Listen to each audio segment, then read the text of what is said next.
The COVID-19 outbreak has severely affected the health sector of our country, especially citizens from marginalized backgrounds. In these unprecedented times, the CS of our nation needs to take decisive steps to help the country fight this battle.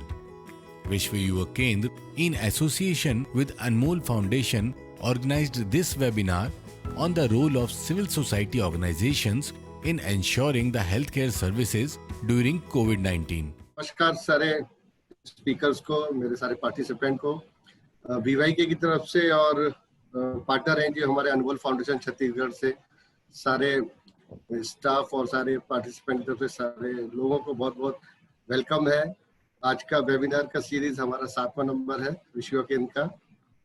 इस बार का topic हमारा कोविड-19 के दरमियान समुचित स्वास्थ्य सेवा सुनिश्चित कराने में स्वयंसेवी एनजीओ स्वयंसेवी संस्थाओं की क्या भूमिका रहेगी।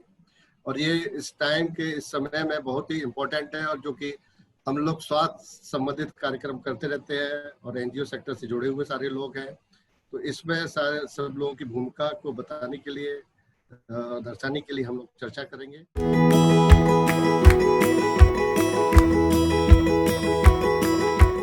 आज जो ये परिस्थिति जिसके ऊपर हम लोग सभी बैठे हैं और सभी चर्चा में हैं, एक बहुत विकट स्थिति हम सभी के सामने है। बिल्कुल जो लोग स्वास्थ्य एवं पोषण के सेक्टर से जुड़े हुए हैं, और न्यूट्रिशन जो कि अभी भी एक मेजर कॉज है हमारे कंट्री में हेल्थ प्रॉब्लम का। और विशेष रूप से अगर हम देखें, अगर आंकड़ों पर अगर हम देखें तो भारत में जो अति गंभीर कुपोषित बच्चे हैं, जो कि जिसको हम सीवियरली एक्यूट मालनरिश्ड चिल्ड्रन बोलते हैं, तो उसकी एक बहुत बड़ी संख्या 9.3 मिलियन हमारे कंट्री में है, जो कि वर्ल्ड में सबसे ज्यादा है। तो इस तरह से उसको अगर हम दूसरे अनुपात में देखें तो जो हाई इन्फेंट मोर्टेलिटी है, मैटरनल मोर्टेलिटी, उससे बिल्कुल जुड़ा हुआ है। तो इतने सारे इश्यूज को हम साथ लेके चल रहे हैं और उसके साथ ये कोविड जो कि हेल्थ की एक बहुत बड़ी पैंडेमिक से हम जूझ रहे हैं। और इस समय विशेष रूप से अगर हम देखें तो कंट्री की भी प्रायोरिटीज बदल गई है।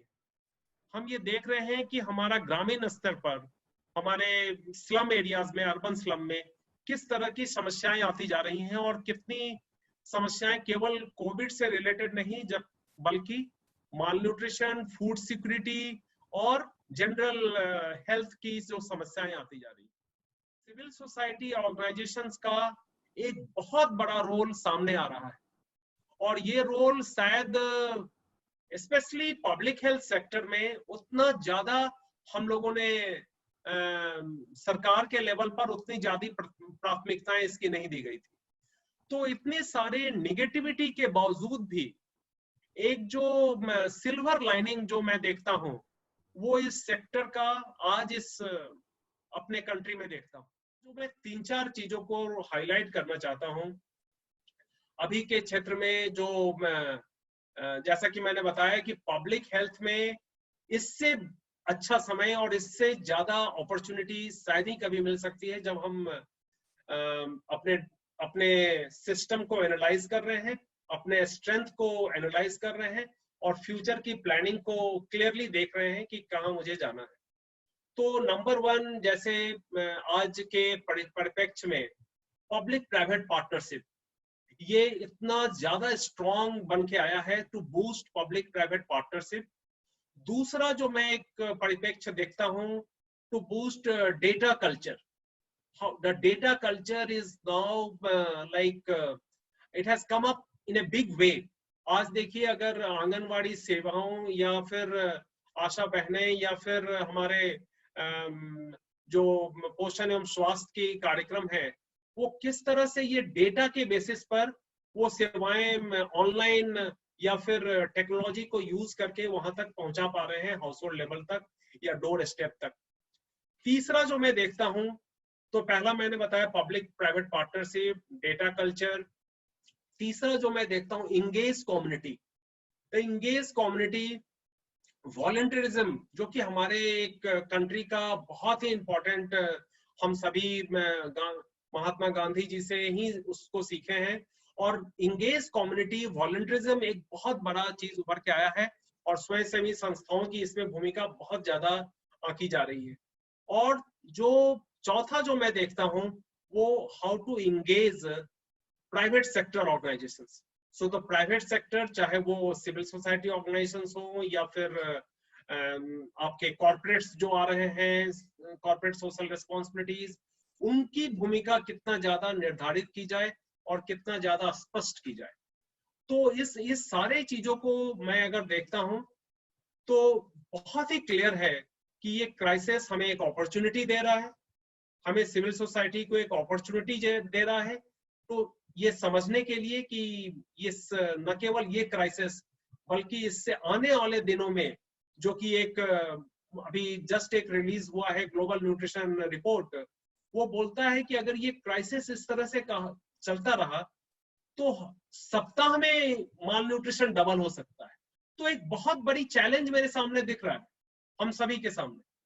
तो हमें ये एक चैलेंज के साथ हमें अपने ऊपर भी आया है कि हम कैसे अपने को पुनः संगठित हों, पुनः हम अपनी कैपेसिटी को एनालाइज करें, पुनः हम अपने को ज्यादा फोकस्ड एंड डिलीवरेबल बेस्ड करें और इस अपॉर्चुनिटी को देखते हुए एक बेहतर भारत की कल्पना में जो स्वयंसेवी संस्थाओं की भूमिका है वो मैं देख रहा हूं और हम सभी उम्मीद करते हैं कि हम उसको सामने ले आएंगे और एक सरकार के साथ या विभिन्न सेक्टर्स के साथ मिलकर हम इस कंट्री को फिर से एक बेहतर पब्लिक हेल्थ सिस्टम को बनाने में मदद करेंगे।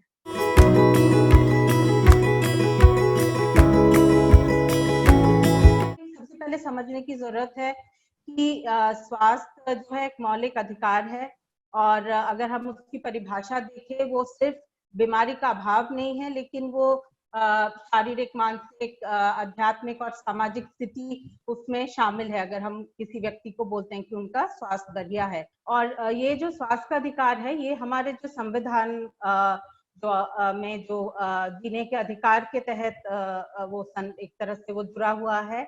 और साथ में भारत ने बहुत अलग अलग अंतर्राष्ट्रीय जो है अग्रीमेंट्स, डिक्लेरेशंस, अग्रीमेंट साइन किए हैं संयुक्त राष्ट्र के तहत और अलग अलग और चीजों में, जिसके तहत ये माना जाता है कि भाई स्वास्थ्य जो है भारत में रहने वालों के लिए सरकार ने भी बोला है कि ये अधिकार है। तो ये मैं इसलिए बता रही हूँ क्योंकि ये हमको बार बार याद रखना बहुत जरूरी है, क्योंकि उससे भी जो है हमारी सरकार की और आपकी और हमारी जवाबदेही बनती है स्वास्थ्य के प्रति। तो या CSOs हम जब सिविल सोसाइटी ऑर्गेनाइजेशन काम कर रहे हैं या सरकार कोई अपना योजना बना रही है या सरकार का जो कार्य है उसमें हर चीज में हमको देखने की जरूरत है कि इस अधिकार का हनन तो नहीं हो रहा है और इस अधिकार को बरकरार तो रखा जा रहा है। खासतौर पे जो वंचित समूह हैं और गरीब समुदाय हैं, तो उनमें इस तरह के जो उनको ये सब चीजों का अधिकार मिल रहा है कि नहीं, और अगर नहीं मिल रहा है तो हम फिर आगे उसको कैसे वो सुनिश्चित करें। तो कोविड की अगर हम स्थिति समझे तो मेरे हिसाब से एक मतलब जो क्राइसिस है वो ना सिर्फ एक स्वास्थ्य का क्राइसिस है, लेकिन ये हमारे स्वास्थ्य तंत्र का भी क्राइसिस हमने देखा, और साथ में एक सामाजिक और आर्थिक घटना भी है, जो कि आप मतलब आप में से कई लोग उसको महसूस भी किए होंगे और अपने आसपास भी देखे होंगे। हमारी जो स्वास्थ्य तंत्र में जो चुनौतियां रही है कि सरकारी जो है डॉक्टर, स्वास्थ्य कर्मचारी कम संख्या में है, उनकी रेगुलर रिक्रूटमेंट नहीं होती है, बजट में कमी रहती है, और जो है समुदाय के प्रति भी बहुत बड़ा भेदभाव होता है। स्वास्थ्य का निजीकरण को भी सरकार द्वारा बढ़ावा दिया गया है, जिस वजह से हमारा जो सरकारी स्वास्थ्य तंत्र उतना मजबूत नहीं हो पाया है और उसका हम खामियाना भुगत रहे हैं। तो इस पूरे स्थिति में सिविल सोसाइटी ऑर्गेनाइजेशन की क्या भूमिका होने की जरूरत है। एक जो रोल जो CSOs ने रोल जो प्ले किया है वो है कि डायरेक्ट जो काम की रिलीफ वर्क के लिए काम किया है, जो अभी जो भूखा है है ना, जो भूखा है या अगर कोई स्वास्थ्य की कोई समस्या किसी को है, उसकी मौत, उन चीजों को रोकने के लिए जो डायरेक्ट जो काम हुआ है। दूसरा जो काम रहा है इसमें कि भाई ऐसे व्यक्तियों को पहचान करना जिनको सरकारी मदद की जरूरत है, तो वो भी ज्यादातर वंचित समूह ही थे, जो सीएसओ ने अलग अलग जगह पे पहचान करके सरकार को बताया, ताकि वो सरकार जो है वो रिस्पॉन्ड कर पाए। तीसरा मेन थीम है जो काम की अगर हम बात करें, वो है अपना जो सरकारी कार्यक्रम था है, जो या तो जो अपना पब्लिक अपना भोजन वाला हो या स्वास्थ्य संबंधित हो, तो उन चीजों को मॉनिटर करना, रिलीफ वर्क को मॉनिटर करना, और अलग अलग जो कार्यक्रम कैसे चल रहे हैं उसमें क्या और सरकार को इम्प्रूव करनी चाहिए, और खासतौर पे वंचित समूह तक वो पहुंच रही है कि नहीं, उसकी निगरानी में जो है एक और जो सीएसओ ने काम किया, तो उसमें कईयों ने जैसे रिसर्च किया है, बहुत सारे टेलीफोन सर्वेज हुए हैं क्योंकि आप फिजिकली नहीं जा सकते, फिर उस रिसर्च को लेके या मुद्दे को लेके डिमांड्स रखे हैं, स्टेटमेंट्स रखे हैं, प्रेस कॉन्फ्रेंसेस रखे हैं, और सरकार को लेटर्स भी लिखे हैं अपने सुझाव के साथ, और कहीं पे स्वास्थ्य के अधिकार का हनन हो रहा है, किसी मरीज को भगाया जा रहा है हॉस्पिटल से, तो उन मुद्दे को उठाए हैं, और साथ में लीगल केसेस भी हुए हैं इस पूरे दौरान, वो भोजन संबंधित हो या दवाइयों की उपलब्धता या ट्रीटमेंट के बारे में हो, उस तरह से भी जो हमारे लीगल ऑर्गेनाइजेशंस है, जो नॉन प्रॉफिट्स है, उन्होंने भी किया है, और हेल्थ वर्कर यूनियंस ने भी केसेस किए हैं। फाइनली हमारी सीख ये है कि हमको इमीडिएट कोई रेस्पॉन्स है, सीएसओस को तो रेस्पॉन्स करना जरूरी है, वहां जिस समुदाय के साथ काम कर रहे हैं वहां से अगर कोई भूख की स्थिति में हो तो तुरंत हमें रेस्पॉन्ड करने की जरूरत है, लेकिन हमको साथ ही साथ सरकारी योजनाओं की मॉनिटरिंग करने की जरूरत है, और मुद्दे उठाते रहने की जरूरत है, और खासतौर पे जिस समुदाय के साथ हम काम कर रहे हैं उनको सशक्त उतना बनाए कि वो अपने मुद्दे उठाए।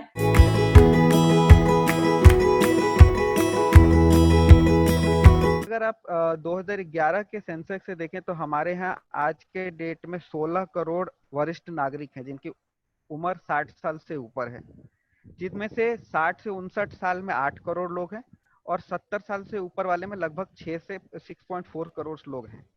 इनमें से 80 इयर्स के जो ऊपर हैं जिनको मेडिकल असिस्टेंट की जरूरत है वो ऑलमोस्ट 2.8 करोड़ हैं, और इंटेलिजेंट डेस्टिट्यूट हुआ होमलेस और डेजर्टेड बाय फैमिली के भी लगभग 18 लाख है।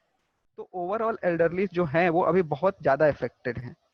तो और मेडिकली टर्म में हम क्या करते हैं, मेडिकली में हमने कहा है कि देखिए जो विशेष ध्यान देना है, जो एडवाइजरी गवर्नमेंट ने जारी किया है उन 60 साल के पेशेंटों पे किया है जो already long term respiratory diseases जैसे आस्थमा से हैं, क्रॉनिक ऑब्स्ट्रक्टिव पल्मोनरी डिजीज से सफर कर रहे हैं, ब्रोंकियोस्टेसिस से हैं, या पुराना कभी ट्यूबरकुलोसिस हो चुका था, या क्रॉनिक हार्ट डिजीज है, हार्ट फेलियर से हैं, क्रॉनिक किडनी डिजीज है, लिवर डिजीज है, neurological condition like Parkinson, strokes, इन सब डिजीजेस जो इनको हुई है वो जो ऑलरेडी सफर कर रहे हैं इन सारे बीमारियों से, उनको अगर पेंडेमिक में ध्यान नहीं दिया गया तो उनको इन्फेक्शन और उन पे कोमॉर्बिडिटी के चांसेस बढ़ जाती है। तो इसीलिए गवर्नमेंट ने कुछ एडवाइजरी जारी किया है कि क्या नहीं करना चाहिए। एडवाइजरी को हमने 2 पार्ट में डिवाइड कर दिया है। एडवाइजरी उन सीनियर सिटीजन के लिए जो मोबाइल हैं, जो अपना घर का अपना काम खुद कर सकते हैं, जो मूवमेंट कर सकते हैं, जो अपनी रोजमर्रा की जो कार्य है वो खुद से कर सकते हैं, और जो दूसरे के ऊपर डिपेंडेंट हैं। तो पहले मैंने डोंट लगाया है कि क्या नहीं करना है उनके साथ। देखिए हर लोग के घर में कोई ना कोई तो सीनियर सिटीजन होगा ही। अगर 16 करोड़ टोटल दिखा रहा हूं तो लगभग हर घर में एक ना एक तो सीनियर सिटीजन है ही। तो इसके लिए क्या करना है कि डोंट की क्या नहीं करना है, कभी भी उनके कांटेक्ट में नहीं आना है जिनको या तो कोई सिम्टम्स है, ज्यादा कॉफ स्नीज और ये सब बेयर हैंड में उनको टच नहीं करना है, उनसे जाके शेक हैंड नहीं करना है, हग नहीं करना है। जैसे अब हमारे यहाँ पहले था कि हाँ गए और गले लगे, तो अभी जब तक ये पेंडेमिक खत्म नहीं हो जाता है तब तक दादा दादियों से दूर रहना है, उनसे ना गले लगाना है, ना हाथ वगैरह मिलाना है। अब जो केयर गिवर्स हैं, जो डिपेंडेंट सीनियर सिटीजन है, वो don't go near senior citizen if you are suffering from any of the disease. keep senior citizen completely bed bound, don't touch the senior citizen without washing hands. ये आपको नहीं करना है अगर आप किसी सीनियर सिटीजन्स को केयर दे रहे हैं. Clean the surfaces which are frequently use, जैसे वॉकिंग कैन हो गया, वॉकर हो गया, व्हील चेयर हो गया, और अगर बेल्ट बाउंड है तो बेड पेन है, उनको हमेशा धोना है. उनको हमेशा हेल्प करें कि वो भी अपना हाथ वगैरह धोते रहें.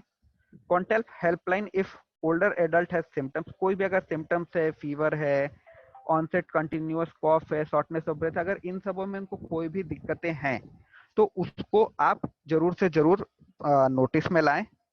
और कोशिश करना है कि देखिए जो पुरानी हॉबीज थी, जैसे गाना सुनना, गाना या किताबें पढ़ना, किताबें लिखना, ये सब जो पहले की जो आदतें थी वो करते रहना है. टबैको वगैरह को अवॉइड करना है. और अगर कोई भी मेंटल इलनेसेस के वो होते हैं तो इस नंबर पे उनको कॉल करना है. ये गवर्नमेंट ऑफ इंडिया ने एक national institute of mental health and neuro sciences से ये किया है कि कैसे इसका ध्यान रख सकते हैं. तो आप जितने भी एल्डरली हैं उनके साथ टाइम स्पेंड कीजिए, दूरी बनाए रखिए, बहुत ज़्यादा क्लोज नहीं है. रिक्रेशनल एक्टिविटी पे करें, और होम बेस्ड जो भी एक्सरसाइज कर सकते हैं वो कर सकते हैं, वो चालू रखेंगे. फिर एनजीओस का फंक्शन क्या होता है. स्टार्टिंग का जो डिस्कशन शुरू हुआ था उसमें भी यही डिस्कशन हुआ था कि हम गवर्नमेंट का काम नहीं कर सकते हैं, हम गवर्नमेंट एजेंसी को रिप्लेस नहीं कर सकते हैं. हमारा काम है कि गवर्नमेंट की जो पॉलिसीज है उसको सप्लीमेंट करें, उनको उनके साथ में जाके उनके साथ करें, डेमोन्स्ट्रेशन कर सकते हैं कि गवर्नमेंट क्या कर सकती है, और guarding the work of government agency. तो अगर प्राइवेटाइजेशन को रोकना है या गवर्नमेंट कोई भी अगर डिसीजन गलत कर रही है तो उसमें एनजीओ का बहुत बड़ा आता है, क्योंकि कॉमन लोगों को सब कुछ नहीं पता होती है. गवर्नमेंट बहुत सारी जो भी नई स्कीम लाती है उसके पहले एक गैजेटेड नोटिफिकेशन जारी करती है और कहती है कि अगर आपको इश्यूज हो तो माई गवर्नमेंट इन पे रिस्पॉन्स करें या आप लेटर लिखें. तो ये कॉमन लोगों को पता नहीं होती है, मगर क्योंकि जो एनजीओ उस फील्ड में काम कर रहे हैं, अभी फॉर एग्जांपल अगर मैं हेल्प, क्योंकि मैं थोड़ा बहुत हेल्पेज इंडिया से एसोसिएटेड रहा हूं, तो अब जैसे हेल्पेज इंडिया का ही बात कर सकते हैं कि जैसे maintenance of family welfare act जो आया था उसके बारे में लोगों को जागरूक कौन कराएगा. सरकार ने तो लॉ पास कर दिया, लॉ पास करके वो हो गया, लोग कंप्लेन नहीं कर रहे हैं क्योंकि लोगों को पता ही नहीं है. छत्तीसगढ़ में ही जहाँ रूरल एरियाज में बहुत सारे लोगों को पता ही नहीं कि ऐसा कोई कानून है. बीच में सरकार ने एक जब बहुत ज्यादा प्रेशर हुआ तो सरकार ने एक कार्ड दे दिया कि जिनके पास येलो कार्ड है वो सेफ है. तो उस तरह से नहीं, हमारा काम जो है एनजीओस का काम है कि वो इन गवर्नमेंट एजेंसियों के जो रूल्स एंड रेगुलेशंस हैं वो आम आदमी तक पहुंचाएं, उनको इस बारे में अवगत कराएं.